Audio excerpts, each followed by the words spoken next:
2021년 4월 6일 선목교회 큐티 방송입니다. 기도로 나아갑니다. 고마우신 하나님, 말씀 묵상의 시간을 주시니 감사합니다. 말씀 속에서 찾아오시는 주님을 만나게 하시고 끝까지 포기하지 않으시고 우리를 초청하시는 주님의 그 사랑을 깨닫게 하여 주시옵소서. 예수님의 이름으로 기도합니다. 아멘. 오늘 묵상할 말씀 요한복음 21장 1절로 14절입니다. 그 후에 예수께서 디베랴 호수에서 또 제자들에게 자기를 나타내셨으니 나타내신 일은 이러하니라. 시몬 베드로와 디두모라 하는 도마와 갈릴리 가나 사람 나다나엘과 세베대의 아들들과 또 다른 제자 둘이 함께 있더니 시몬 베드로가 나는 물고기 잡으러 가노라 하니 그들이 우리도 함께 가겠다 하고 나가서 배에 올랐으나 그날 밤에 아무것도 잡지 못하였더니 날이 새어갈 때에 예수께서 바닷가에 서셨으나 제자들이 예수이신 줄을 알지 못하는지라.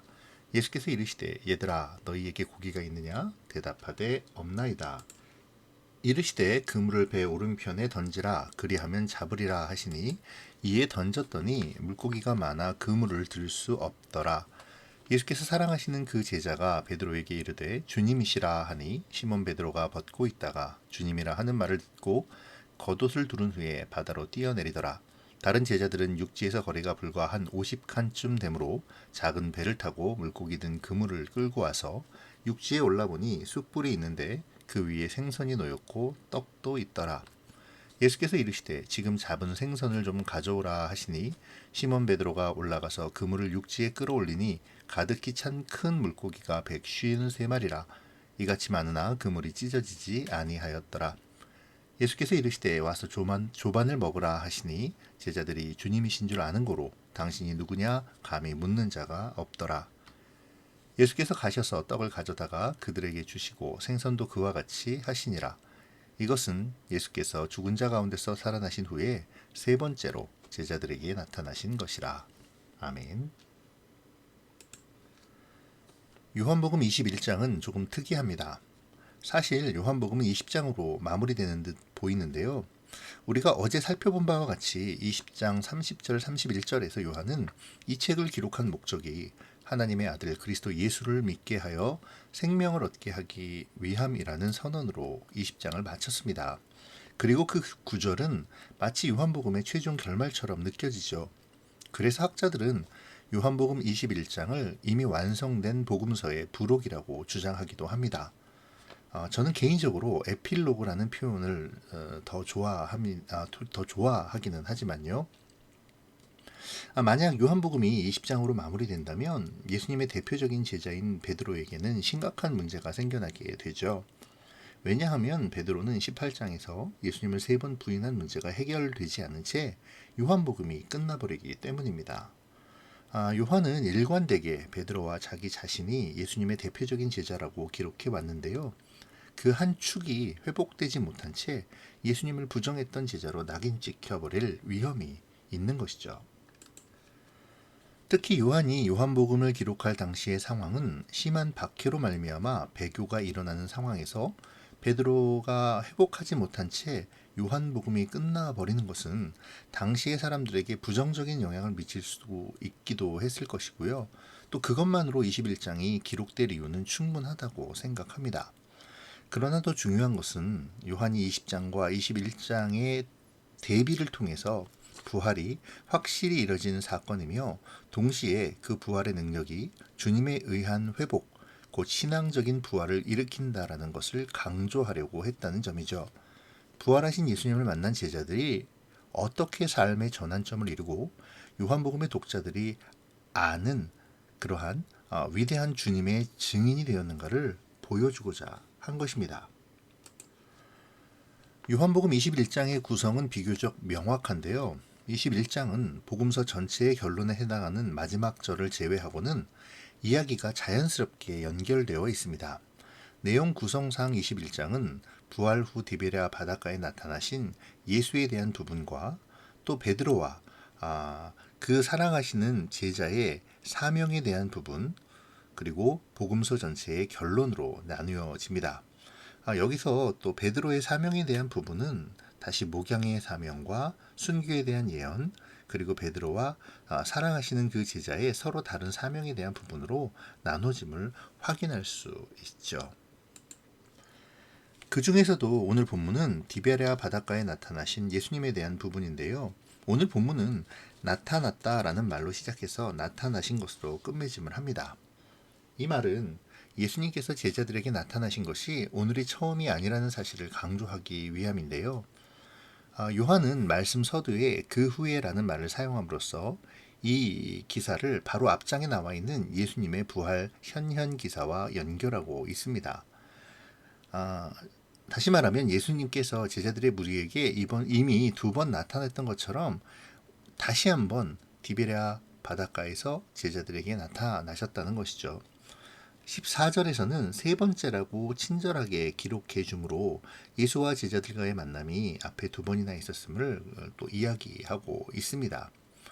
이러한 요한의 표현은 요한이 20장에서 끝난 이야기를 21장에서 다시 시작하는 원인을 설명해 주죠.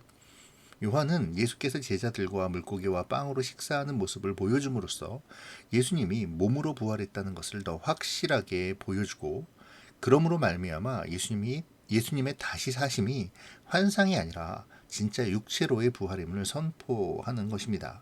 그리고 더 나아가 베드로의 회복의 정당성과 완전성을 보여주고 있는 것이죠. 요한복음 내용 전체에서 예수님의 부활 그 전과 후를 막론하고 제자들의 리더였던 베드로는 오늘 본문에서도 제자들의 리더로서의 역할을 감당함을 보여줍니다. 그는 디베라 호숫가에 있던 제자들의 명단에서 제일 앞에 나올 뿐만 아니라 이들을 이끌고 고기를 잡으러 가자고 권하고 있죠. 그리고 다른 제자들은 베드로의 말을 따릅니다. 자, 그런데요. 여기서 베드로의 심정을 한번 좀 생각해 보면 어떨까요? 베드로는 리더의 역할을 하고 있기는 하지만 마음이 편치만은 않았을 것입니다. 그는 부활하신 예수님을 만났지만 그에게는 아직 예수님을 배반했다는 죄책감에서 벗어나지 못한 듯 보입니다. 부활하신 예수님께서 찾아오셔서 평강을 전하시고 성령을 불어넣어 주시며 보냄의 사명을 주셨지만 베드로는 스스로 자신이 그 거룩한 일을 하지 못하는 사람이 되었다고 자책하고 있는 것이죠. 그래서 그는 물고기 잡으러 가자고 자신의 옛 생활로 돌아가고자 한 것입니다. 결과는 역시 아무것도 잡지 못하죠. 밤새도록 그물을 던졌지만 단 한 마리도 잡지 못했습니다.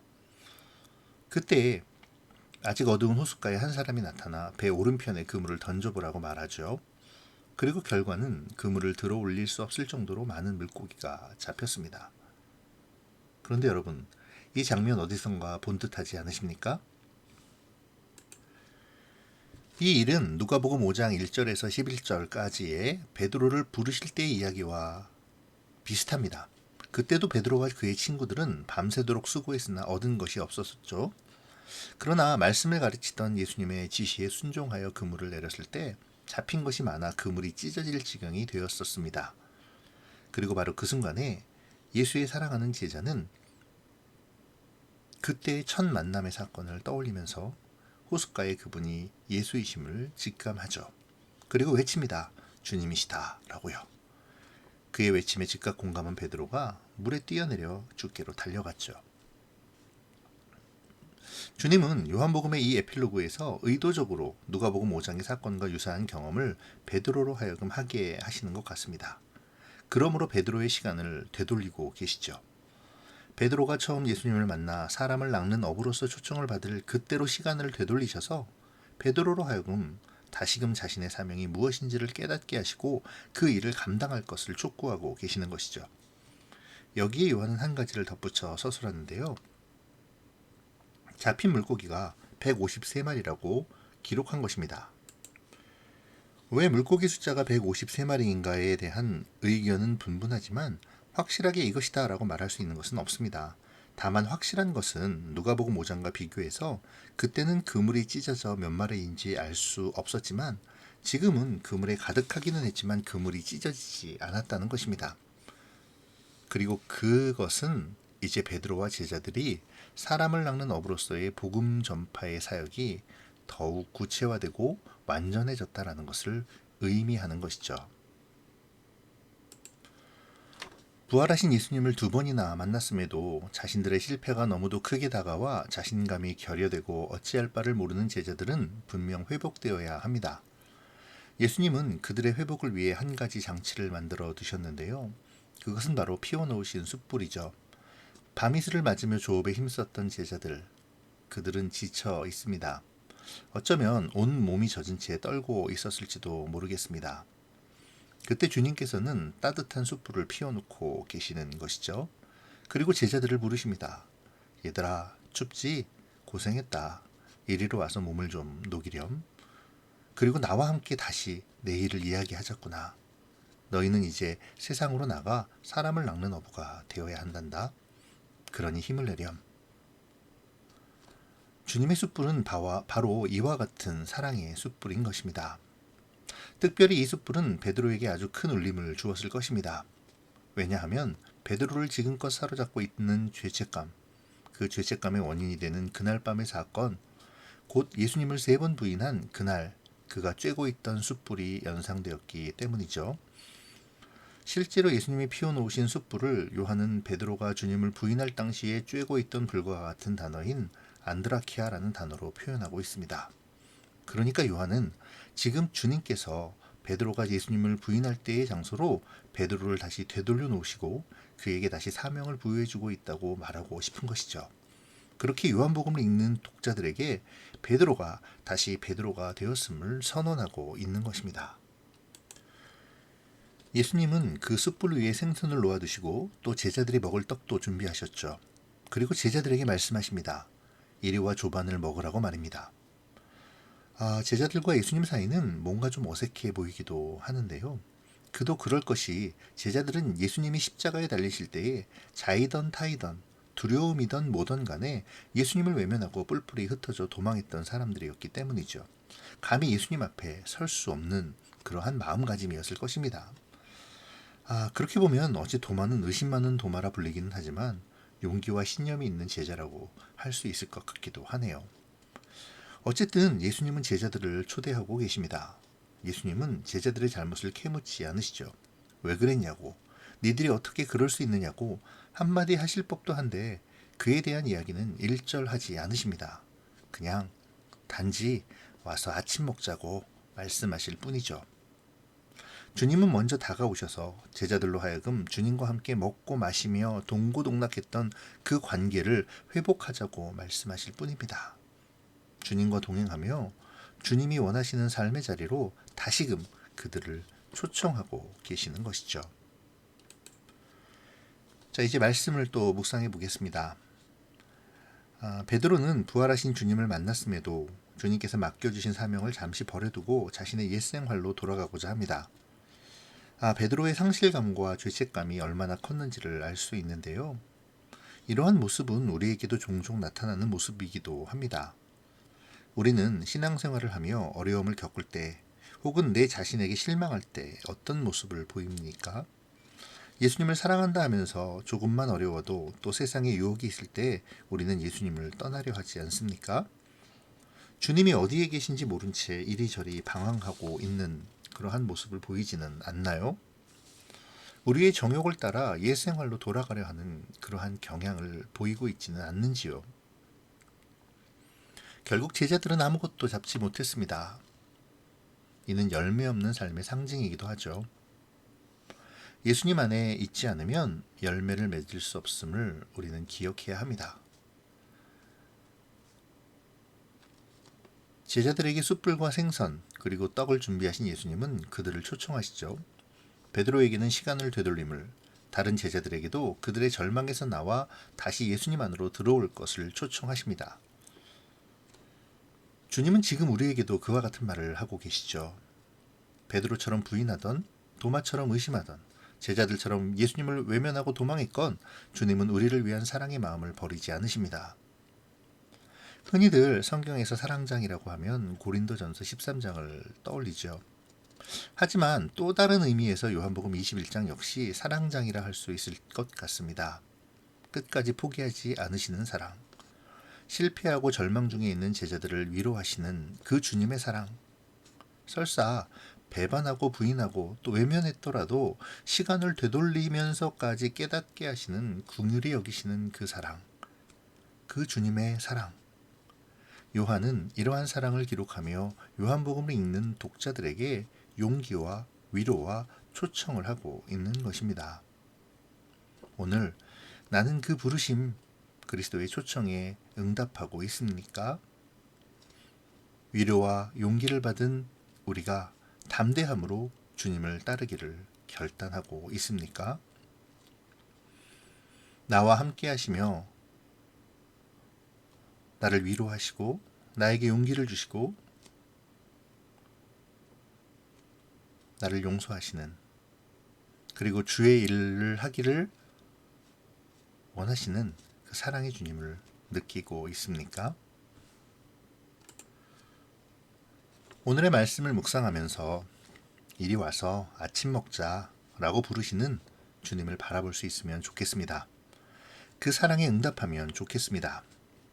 어떤 일로 말미암아 하나님과 멀어지고 예배와 기도의 자리에 멀어졌다 해도 우리를 부르시는 주님의 음성을 기억하며 주님 앞으로 나오고자 하는 결단이 우리에게 있어지기를 소망합니다. 기도하겠습니다. 좋으신 하나님 감사합니다. 절망 중에 제자들에게 찾아오셔서 결코 포기하지 않으시는 사랑을 보여주시니 감사합니다.